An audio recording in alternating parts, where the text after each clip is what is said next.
Right, well, hello everyone and welcome back to another episode of Thursday Tea Time at 3:30, the antidote to long and boring Zoom seminars. Here we get everything done in 30 minutes. Later on we'll hear from two great solution partners from our portfolio talking about how embracing the sustainability agenda can drive tangible sales and how to conduct market research to generate accurate insights rapidly and cost effectively. For anyone who joined to hear from Claire at Snapchat, unfortunately, she couldn't make it and she has moved her session to next month. More details at the end of this. As ever, we are delighted to be supported by the lovely folk from our sponsors at Lewis Silkin and Hayes McIntyre. And we're also particularly happy to be joined by a third sponsor, Investec. And they'd all be delighted to share their vast knowledge to help you, our lovely audience. First, those you don't know us, a little bit about why we exist. With vendor noise levels cranked up to 11 online, it's even harder to identify the most relevant solutions which deliver results. In the current environment, we all have less time and limited attention. Cutting through the shit and learning what will work quickly is more important than ever. As we've been around the block, we've made it our mission to curate solutions and services for corporates which make a genuine difference, all wrapped up in our own irreverent, no-nonsense approach. And talking of no-nonsense, I'm delighted to be joined by the straight-talking Jesper Wiegandt, former P&G Operations Director and Shopper Marketing Lead, his MD of Ideas in Store, and President of the P&G Alumni Association in Europe. Jesper, many thanks for joining us. Last month, we heard from the head of innovation at PepsiCo about the challenges large corporates face with innovation. And you're in a very useful position as you spent a major chunk of your career in big business, but now you're involved in early stage companies. What's your take on how to get innovation right? Thanks for the question, Alex, and thanks for the invite. I hear that you have already suitably apologized to people for Snapchat not being here. I'm kind of the private label solution. But yes, you're absolutely right. We've heard from a number of the big corporates in terms of what are the challenges on innovation. And I thought what might be useful, having spent a good 22 years in corporate employment and then now working with a lot of corporates, I think I do have a little bit of an idea about what might be some of the things that we look at for what corporates might look for and what might they not look for when it comes to new and improved in the corporate world. So let's get cracking, shall we?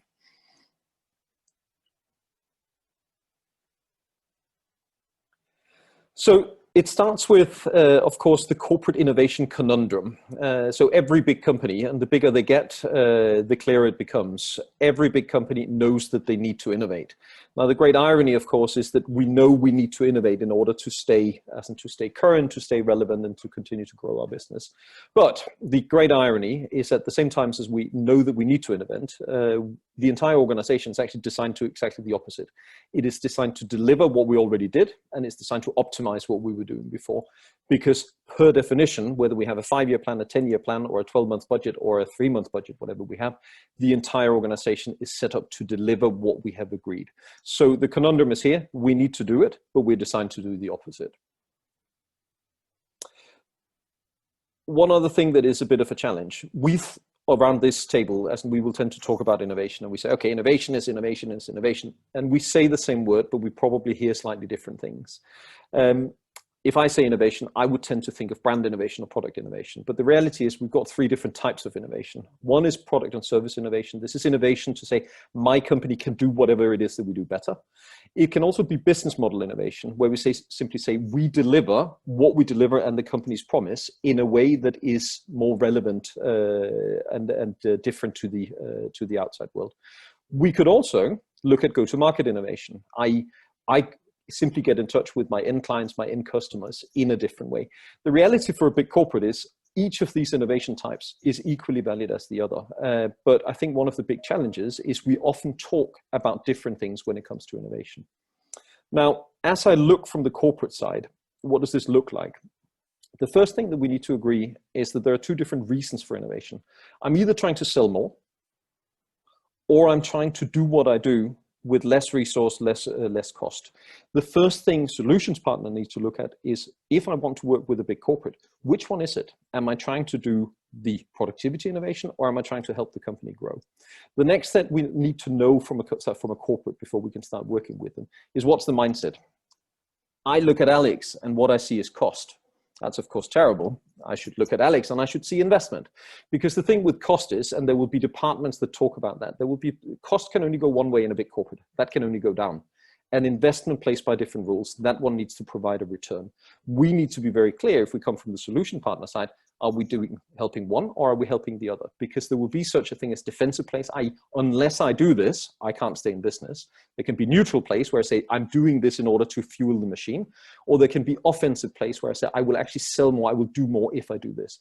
But we need to understand the difference between cost and investment. The third thing that we need to look at in a big corporate is what I call the area of possibility.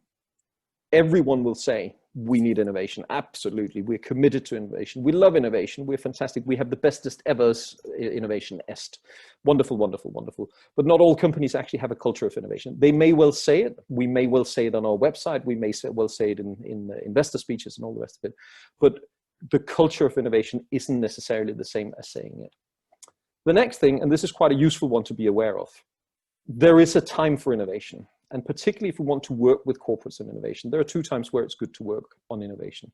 Either when the corporate is planning, or when they've got budget to spend. You may have the best possible help for innovation, but if it's not at a time where the corporate is receptive, you can innovate all you like, it simply won't go anywhere.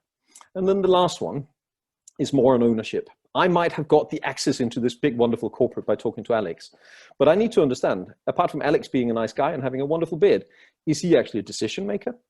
Is he an influencer?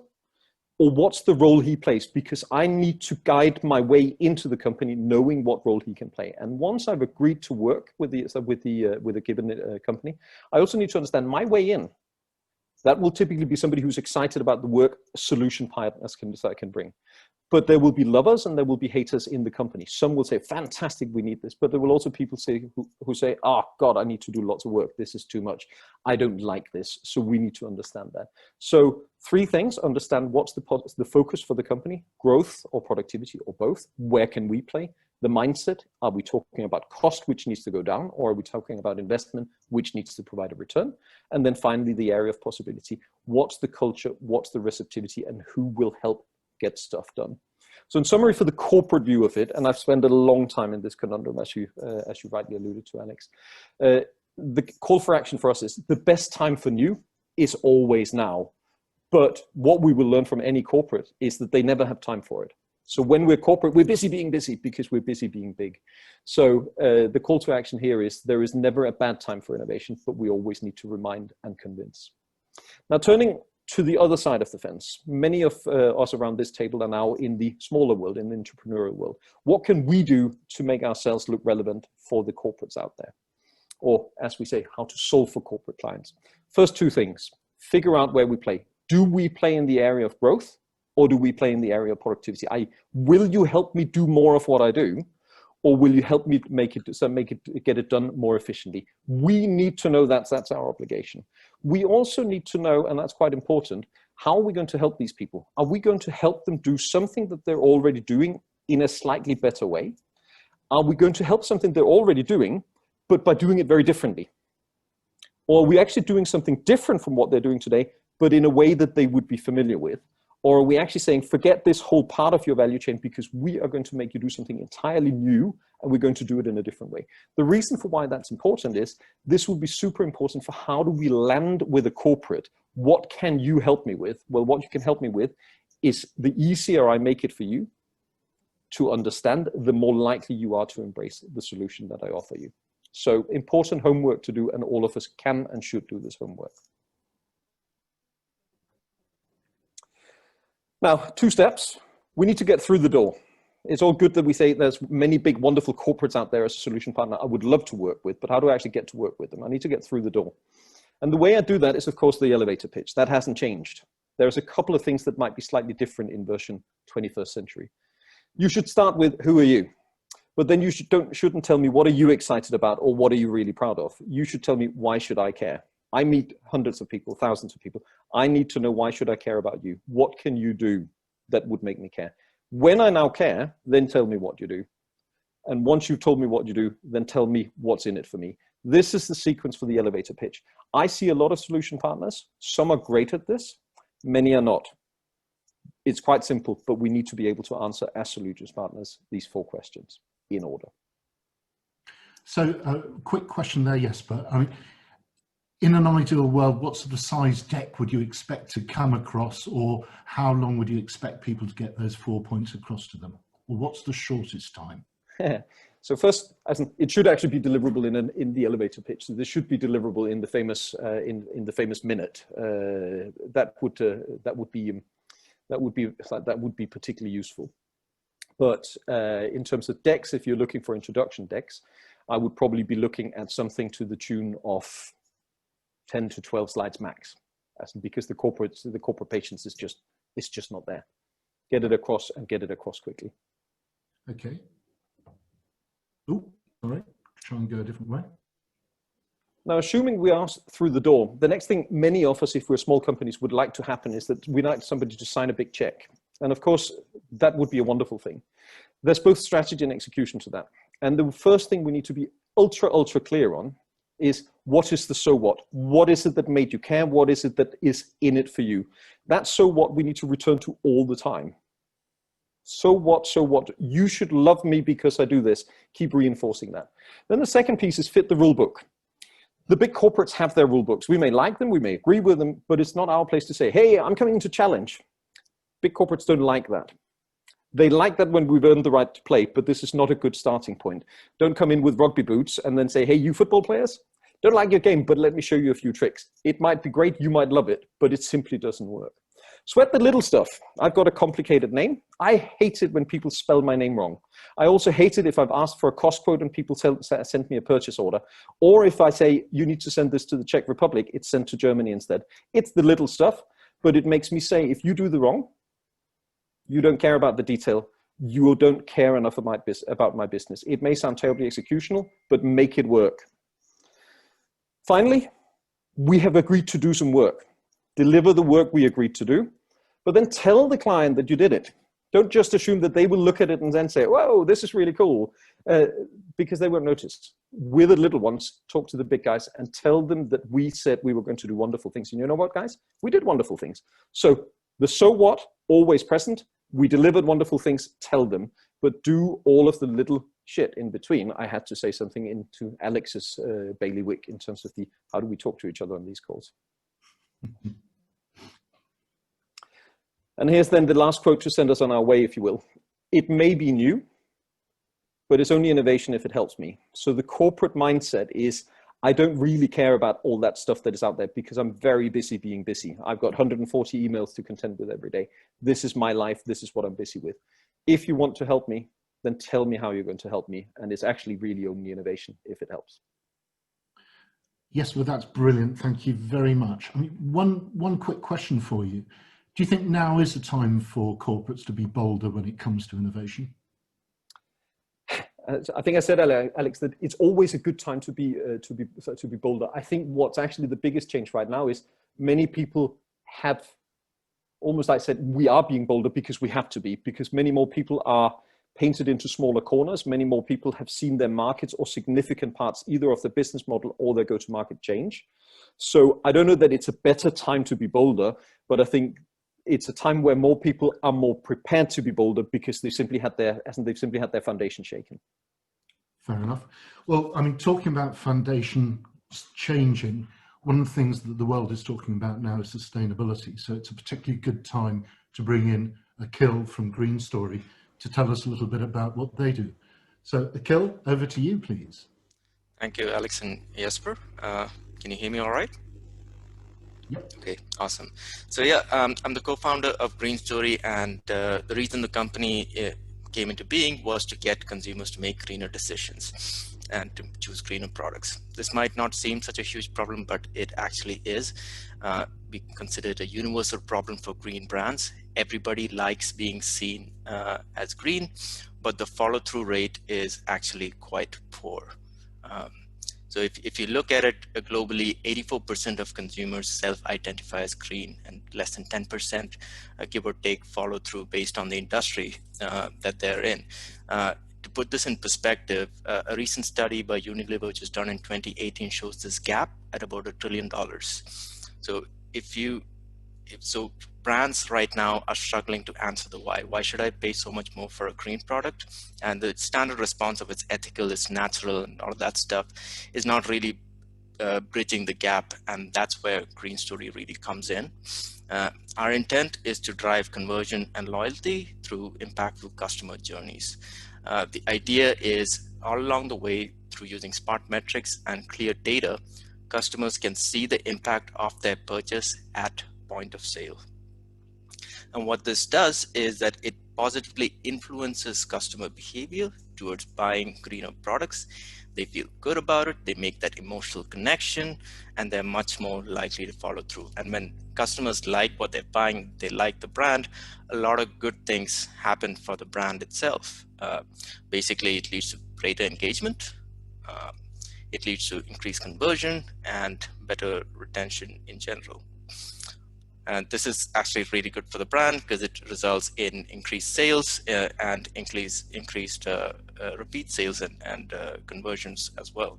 So this is an example here with Crystal, who's the founder of Brave Souls, one of the clients we work with in the fashion space, and she's shown that customers consider it as magic. This is a deal maker for them. At the end of the day, Qriously is really an omni-channel solution that's meeting the needs of every brand that's selling a green product. We show product impact data. We have QR codes which people can scan to kind of see the impact of their supply chains, and can embed it in email marketing as well.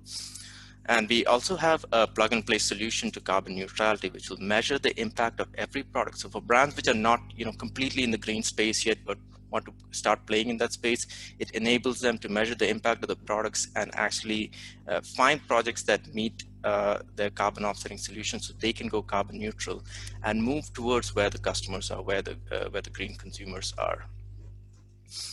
At the end of the day, our vision is to get 1 billion consumers to make greener choices, and we have a host of customers that we work with, over 90 customers in 15 countries who are helping us achieve that. And as you can see from the slide, like, we're pretty happy with the solution, and we're looking to grow a lot more with the help of Grey Hair Works over the next few years.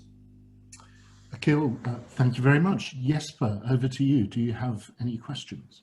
Yeah, as I was saying, thanks, Akhil. Given that I'm calling in today from Scandinavia, you could probably guess that anything green is going to be right up my street anyway. But seeing as I'm in Scandinavia, I'll ask on behalf of the ultimate in green, Greta Thunberg. I'll ask an elephant in the room type of question. Love the accountability that you're opening up for, but would love to almost like to get your take on, isn't this just greenwashing, but through a more sophisticated way of saying, hey, we're not as bad as we thought?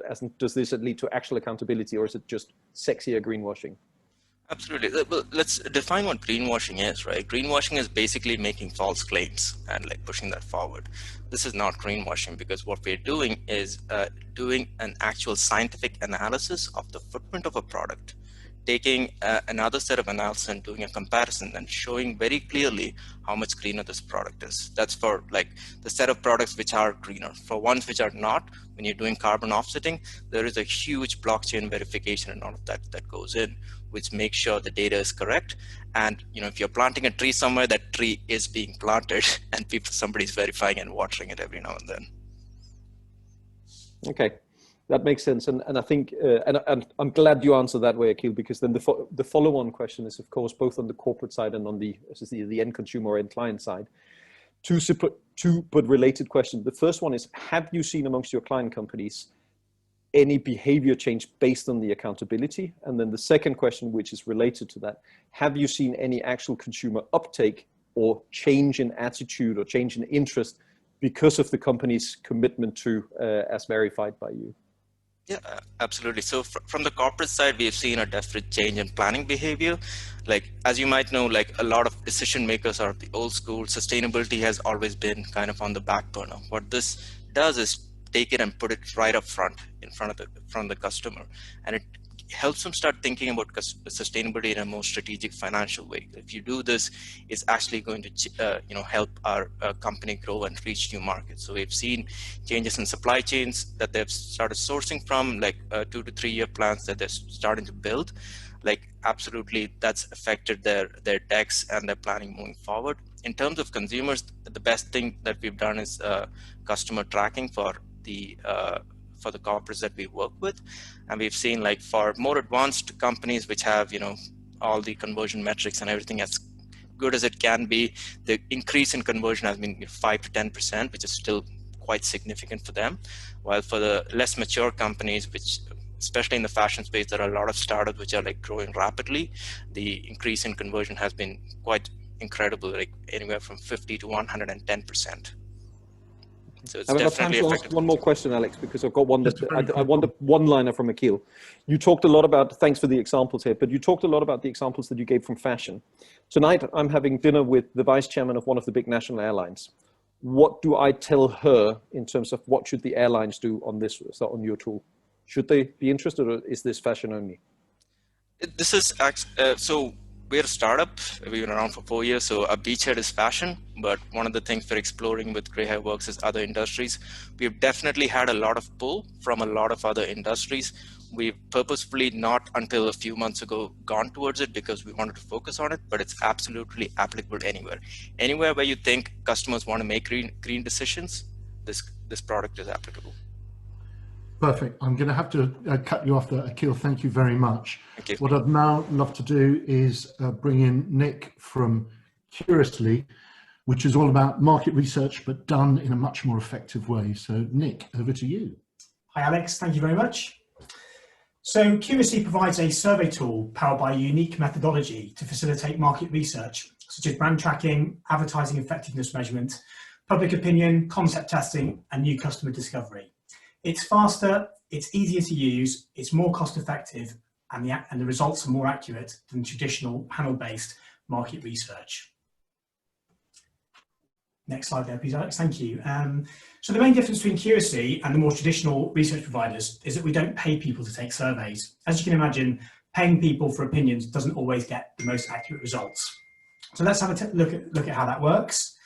So Qriously leverages the global in-app advertising network. It gives us access to more than 2 billion potential survey respondents in real time. We buy advertising space programmatically, like an auction, and we replace the traditional advertising banner with a question served in any language on any handset in the world. So once the respondent answers the recruitment question, which, just to let you know, is how happy are you in general, they're led into a survey which we help craft with the clients that we work with, so that we use natural language, non-market research speak. We limit the number of questions because obviously these people are taking it on a voluntary basis, so we don't want them to get bored. And then we ensure that the questions and answers are concise and to the point. Once the answers start in, we give our clients access to real-time dashboard where you can slice and dice the data, and you can build real-time views of the data coming in that you can share across teams within your organization.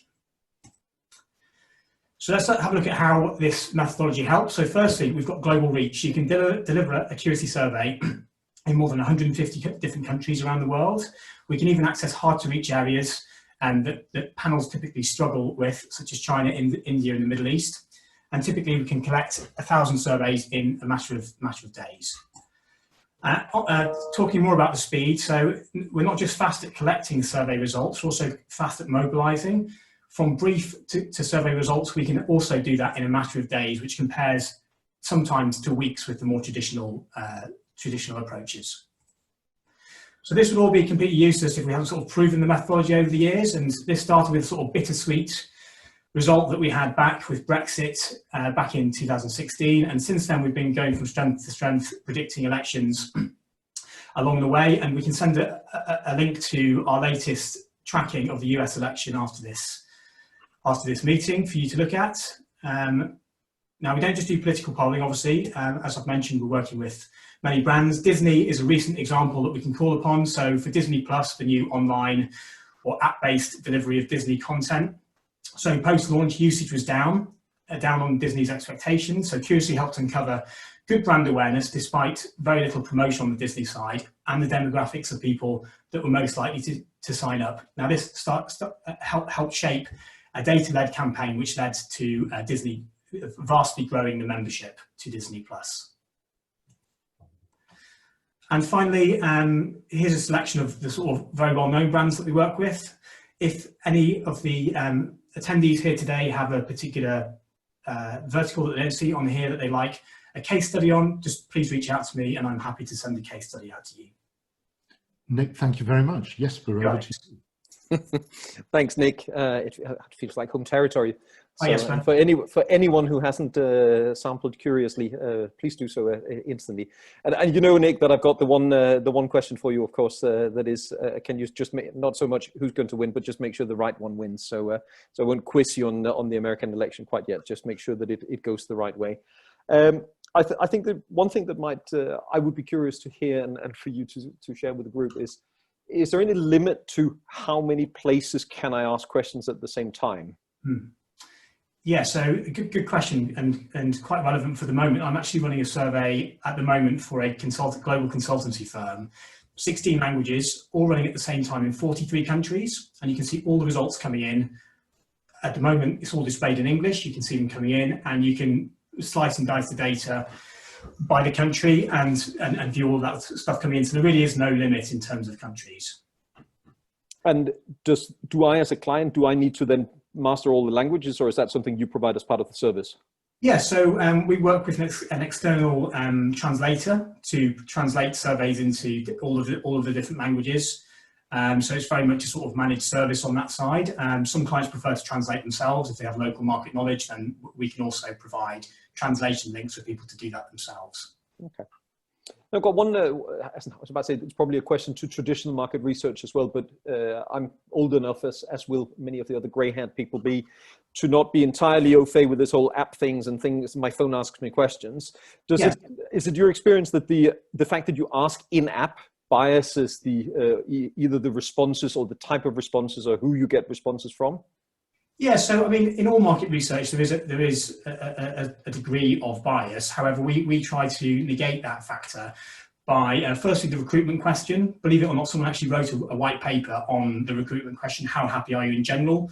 We tested hundreds of different recruitment questions in order to recruit the most neutral type of respondent. Obviously, if you ask, something about football or something about motorsports, you're going to recruit a certain type of person. So this is a very neutral question. And in addition to that, we do lots of things to balance it out as we deliver. So we make sure we don't collect any of the surveys. Our total sample of surveys, we make sure that we never collect more than 5% from any one app on the in-app network. We also make sure that we weight data based on census information for age and gender. And we also go as far as weighting by region in all countries when we deliver data as well. So it's a fairly sort of complex, stringent set of rules that we follow to make sure it is as flat as possible. Great. Brilliant. Listen, thank you very much, Nick. In fact, thank you all of our guests today.